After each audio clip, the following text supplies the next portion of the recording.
Hey guys, welcome back to my channel, and today's review is going to be on the top 5 moments of the series finale of Love and Death, okay, episode 7, entitled Shh Bitch, okay, no, I'm just playing, just called Shh, but nonetheless, I'm very sad to see it go, but nonetheless, they didn't let me down one bit.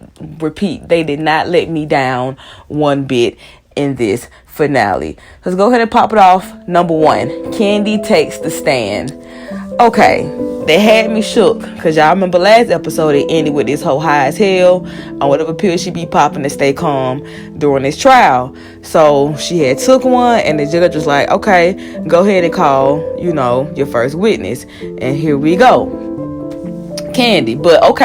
But fast forward this episode, she took the stand, and I have to admit, to me, she did quite well. She did. I don't know what she did in that 15 minutes the judge said that he was gonna give her last episode, but she must have drunk some coffee, took something else, a bump or something, because that's gonna get you up.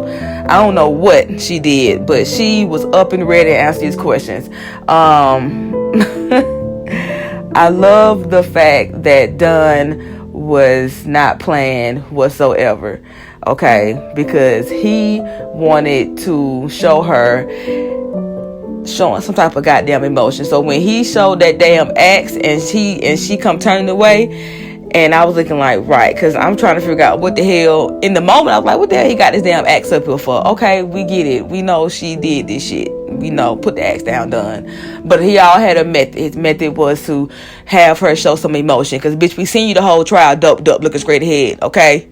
So finally, we get to see a tear or something come out your goddamn face. So good job, done. Good job. So pretty much, Kandi portrayed herself. We already seen what happened before in the damn little closet room, so we ain't got to recap that, but she did that in her own words. I love how Dunn said, okay, at this moment, did you ever feel scared for her life? And she was like, no. Even when that bitch came out with the axe, she was like, nah, I didn't fear for my life then, because I just knew Betty was not going to hit me with that damn axe. I would have said, yeah, I fear for my life, but okay, she didn't fear for her life then. He was like, bitch, when was the moment you feared for your life? Okay, pretty much when that bitch hit you in your head with that damn axe, when it flew up, that made you say, and for my life. So I think Dunn did a great job on questioning her, because we really got to see what was going on in her head and blah blah blah.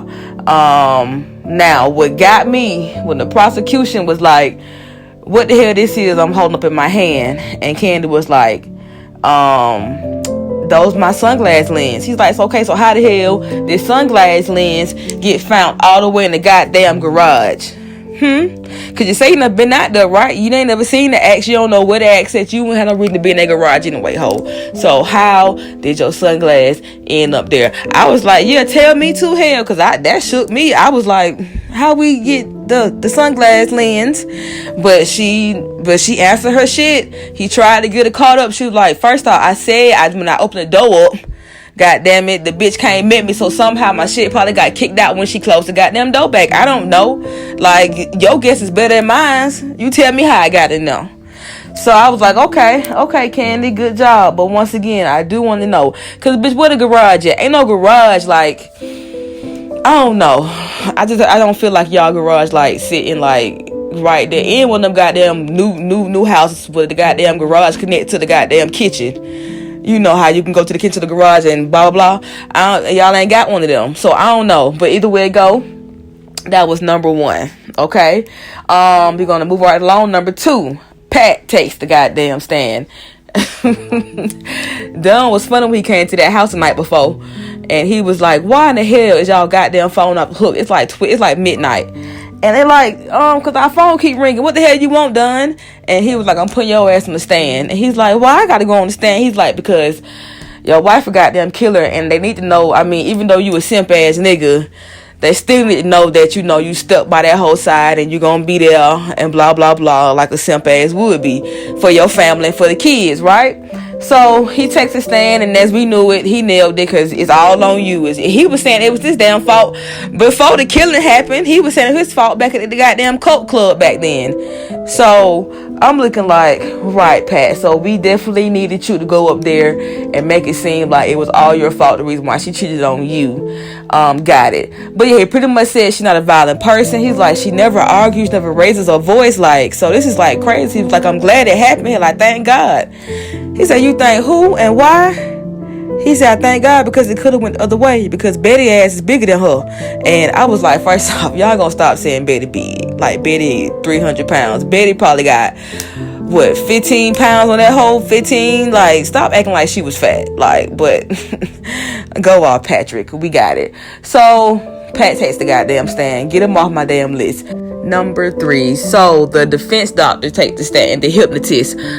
So he's pretty much the doctor who we saw a couple episodes ago when they took her down. Candy, that is, took her down and hypnotized her to when she was like 4 years old.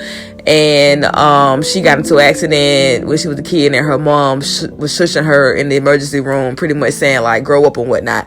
So the doctor saying that she had like dissociative acute behavior. I don't goddamn know either way it go, where she had split personality for a minute, and the shushing that Betty did trigger her, and she just went into a whole blah blah blah rage. We don't give a damn, right? So, but either way it go, the doctor's making the shit sound good. I ain't doing that much of a job because I don't know what the fuck he was talking about for real, okay? But it sounded good, right? So the thing that killed me was when Dunn goddamn Crowder was like, oh, hold up, judge, let me holler at you for a minute. I approached to the shit, because the judge, the whole time while the doctor's going, the judge is like interrupting and shit and saying like, so what, she got a mental illness? And the doctor was like, that ain't what I said, and repeat what I said just like a second ago. So the doctor was like, don't put words in my mouth, I said what I said. So Don was like, you weren't saying that shit when the prosecutor was up here with they goddamn doctor and whatnot. And the doctor was like, Don, I don't like you anyway, okay? But guess what? This is my courtroom, so I do what the fuck I want to do, so I can question who I want to question. So Dunn's like, make sure this shit is in the record. The judge was like, if I said it, nigga, it's already in there for it to come out my mouth. So what are you talking about? Go sit down, Dunn.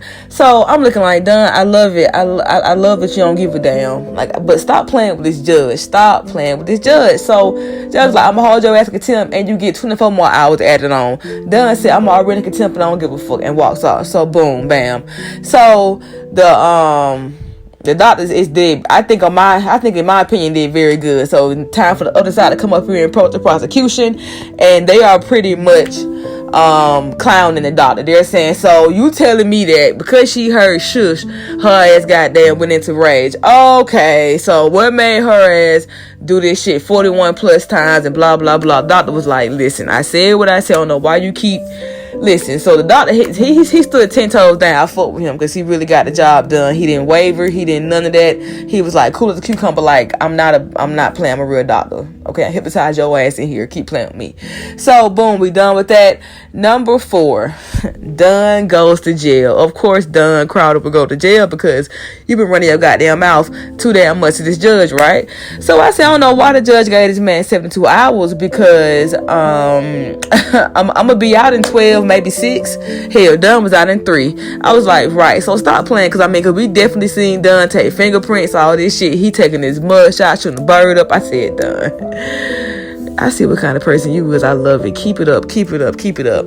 Okay, so Dunn gets out. So he get in the car. His girlfriend start complaining. I'm like, here we go. Girl, I just got out of jail. Even though he was enough for jail 2 hours. I don't give a damn. I just got out of jail, girl. Don't come with this bullshit. So she talking about some goddamn, I can't believe you would, have people talk bad about Betty and whatnot. Like, we knew Betty. He's like, yeah, we did know that hoe. But guess what? It's a case. And stop playing, because everybody knew Betty was kind of high strung, kind of annoying, kind of not fun to be around, hence her own husband. So I'm looking like, so you can move around. So I was like, yeah, I mean, I get it, because I think, because we had just saw everybody drag Betty ass. They had the preacher up there. She talking about some, that hoe in the front pew just yelling out crazy ass shit. And he was like, he said, Candy didn't like me either, but guess what? She was cordial. That's all we can ask for. That's all we can ever ask for here. So I appreciate the pastor doing that. They even had other people talking about it. It was like, yeah, Betty was kind of annoying. She was kind of mean and blah blah blah. So with that being said, I was like, girlfriend, crank this car up and drive me the hell home. And that goes on lead us to number 5, the verdict. This was great. This was great. This was great. Because if you didn't know what was going to happen and you just watched this series from beginning to end, it was great. Like, you definitely held you on to the edge of your seat. Like, I think I haven't been more excited about the series up until this one right here. This one right here is really, really, really, really great. So the verdict, we all coming on in. We all coming on in. Come on in, jury. Come on in, judge. Come on in, Candy. Okay, while y'all walking in here, the verdict has been in. She came and said the goddamn verdict has been reached. Let's run our ass on in here, okay? So pretty much, our girl is found not guilty. I was like, let's go. Okay, so I watched it all the way to the end, because I needed to know, like, what is this shit going on? And I know most of these TV shows and miniseries on true shit love to have some written words at the end of all these bullshit, because I watch them all the time, okay? So, before we even get to the ending part, why in the hell, okay, of course, Pat and Candy them decide to leave. I'm sorry, I'm off the top 5 now. It's just like my ending segment, because too much went on for just top 5. Okay, so this is the ending segment for me. So why in the hell? Okay, like I said, I'm sorry, like I was saying, repeat. But Pat and Candy decided to move on down to Georgia, to get a fresh start, because you can't live in this same small ass town to go to the same ass church knowing you done chopped lady body up. Like, you can't be a normal person ever again. So they decided to move, right? They getting ready to leave. They got the U-Haul on the back. They got the kids in the wagon. They going. That bitch said, make a stop. I said, bitch, we'll stop at, ho. It better not be at Allen house. And bitch, who we pull up to this fucking house? I said, okay. I said, Candy, this is how you got the axe pulled out on you before, because you can't never not do too fucking much. You always telling folks how you so fucking sorry, and touching folks how the fuck. That's what sent that bitch over there and push your ass back, because you cannot not do too much. And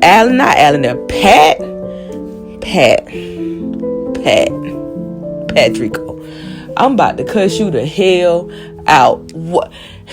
She done already cheated on you with this nigga for damn near a year, and you gonna drop the bitch by her side nigga house to say goodbye? Anyway, back on Candy. So yeah, Candy goes to tell Alan bye and this and that, and Alan sitting behind the screen looking like he about retarded as hell. And so this bitch proceeds to sit up here and tell him once again she's fucking so sorry. I said, okay, this is once again how he pull out his gun and fucking kill you. Now Alan going to jail. He got a repeat cycle of your ass just cannot not say you so sorry about some bullshit that you did, bitch. That's big shit. Like, just go on about your business. If you would have went about your business back when Betty was about to let your ass go, and you come talking about some you so sorry, touching her shoulder, which made her snap. Like, you had, then once again, you made it do your business to go out your way to go tell this man you so sorry about killing his wife. Right. Okay. And we got another fucking retarded one on our fucking hands. What are we going to do, y'all? Like, I can't deal with Candy. I can't deal with Candy at all. Okay, so of course the end credits. Let's get to those. Okay, we already know Pat and Candy divorced. No, I'm sorry, I didn't know that they divorced. But Pat and Candy divorced after relocating to Georgia.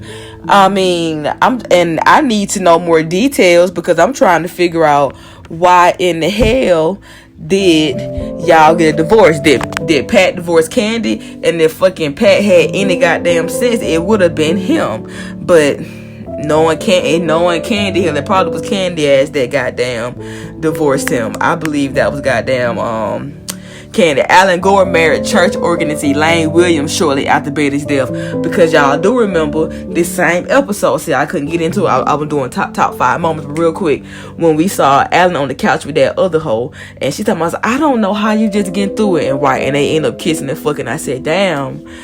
Alan, I said, can Betty get cold in the ground first? But you know how niggas do, so we ain't finna get in that. But guess what? They asked divorce. I said, I bet they did, because she found out how stupid he was. And Betty's parents adopted Lisa and Bethany. Alan remarried a third time, but lives in Maine. The fact that your parents-in-law had to get your kids, I'm trying to figure out how that happened, but we ain't finna get into it, because I'll be on a rant for 30 more minutes trying to make this video as short as possible. And Don Crowder ran for governor of Texas 1986. I was like, what happened? Oh, clearly you didn't win. But I'm more shocked about he died by a self-inflicted gunshot wound in 1998. I said, and what the hell was goddamn you killing yourself for? You know, I had to go Google him. They talking about he was still told about the goddamn the damn case, honey. Like, he was haunted by the case and all that. I said, Don, I ain't know you was that soft with this goddamn persona you put on, but they say suicide. I'm sorry, y'all. I just can't get people that take their lives, because you taking yourself away from people that loved you and cared about you. You got kids and shit and this and that, and you gonna sit up and take yourself away. I feel like it's very selfish, but teach me some shit. That's, you know, that's just how I feel. No respect to anybody that lost people to suicide, but listen, Done. I don't like it. I had a little more respect for you. But with that being said, let me get my ass up out of here before I get canceled. Please let me know down below, what were your top 5 this moment, what stood out. Let me know whatever you want to let me know about below. I love all comments. And with that being said, talk to you guys later. Bye.